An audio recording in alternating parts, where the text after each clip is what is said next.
ಅಲ್ಲೇನು ಮಾಡೋದು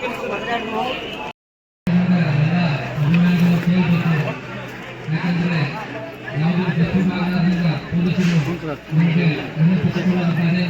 ಪಾರ್ಥಿವ ಶರೀರ ಈಗಾಗಲೇ ವೇದಿಕೆ ಮೇಲೆ ಆಗಮಿಸಲಿದೆ. ಪಾರ್ಥಿವ ಶರೀರ ಬಂದಾಯಿತು. ಈಗ ಎಲ್ಲರೂ ಶಾಂತತೆಯಿಂದ ತಮ್ಮ ಜಾಗದಲ್ಲಿ ಕುಳಿತುಕೊಳ್ಳಬೇಕು. ಹಾಗೆಯೇ ಕುಟುಂಬದ ಸದಸ್ಯರಿಗೆ ಸ್ಥಳಾವಕಾಶ ಮಾಡಿಕೊಡಬೇಕು. ಕುಟುಂಬದ ಸದಸ್ಯರಿಗೆ ವಿನಂತಿಸಿಕೊಳ್ಳುವುದೆಂದರೆ ಯಾರು ವ್ಯಸನ ಮಾಡದೆ ಶಾಂತತೆಯನ್ನು ಕಾಪಾಡಬೇಕು. ಯಾರು ಮೇಲೆ ಹೋಗಬಾರ್ದು,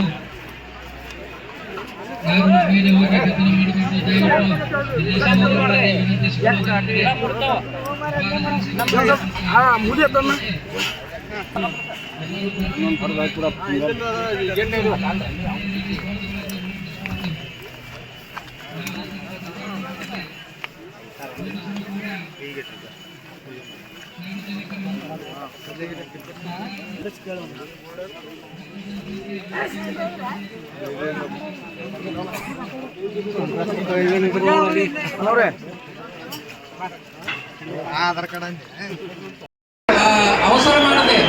ಅವಸರ ಮಾಡದೆ ಮುನ್ನುಗ್ಗದೆ ಶಾಂತತೆಯನ್ನು ಕಾಪಾಡಬೇಕು. ಗದ್ದಲ ಕ್ರಿಯೇಟ್ ಮಾಡಬಾರದು. ಪೊಲೀಸ್ನವರು ಬಹಳ ಅಚ್ಚುಕಟ್ಟಾಗಿ ಕೆಲಸ ಮಾಡಲಿದ್ದಾರೆ. ಅವರಿಗೆ ಸಹಕಾರ ಕೊಡಬೇಕು, ಪೊಲೀಸರಿಗೆ ಸಹಕಾರ ಕೊಡಬೇಕು. ಯಾಕಂದರೆ ಎಲ್ಲರಿಗೂ ಅವಕಾಶ ಸಿಗುತ್ತದೆ. ಇನ್ನೂ ವೇಳೆ ಇರುತ್ತದೆ, ಇನ್ನೂ ವೇಳೆ ಬಹಳ ಇದೆ.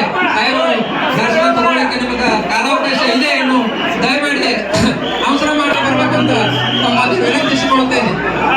ಸ್ಟೇಜ್ ಮೇಲೆ ಅನಾವಶ್ಯಕವಾಗಿ ಗದ್ದಲವನ್ನು ಸೃಷ್ಟಿಸದೆ ಒಬ್ಬೊಬ್ಬರಾಗಿ ದರ್ಶನ ತಗೊಂಡು ಕೆಳಗೆ ಬರಬೇಕು. ಪೊಲೀಸರಿಗೆ ಸಹಕರಿಸಬೇಕು. ಅಲ್ಲಿ ಗುಂಬಿ ಮೇಲೆ ನಿಂತವ್ರನ್ನ ಪೊಲೀಸರು ನಿಗಾ ವಹಿಸಬೇಕು. ಅಲ್ಲಿ ಯಾರು ಹುಡುಗರನ್ನೇನಂತೀವಿ ಇಲ್ಲಿ ಬಂದು ಕೆಳಗಡೆ ಡಿಸ್ಟರ್ಬ್ ಮಾಡ್ತಾರೆ, ಅವ್ರಿಗೆ ಸ್ವಲ್ಪ ನಿಗಾ ವಹಿಸಿ ಬೆದರಿಸಿ ಅವ್ರನ್ನ ವಾಪಸ್ ಕಳಿಸ್ಬೇಕು. ಗುಂಬಿ ಮೇಲೆ ಯಾರು ಕೆಳಗೆ ಇಳಿಬಾರ್ದು.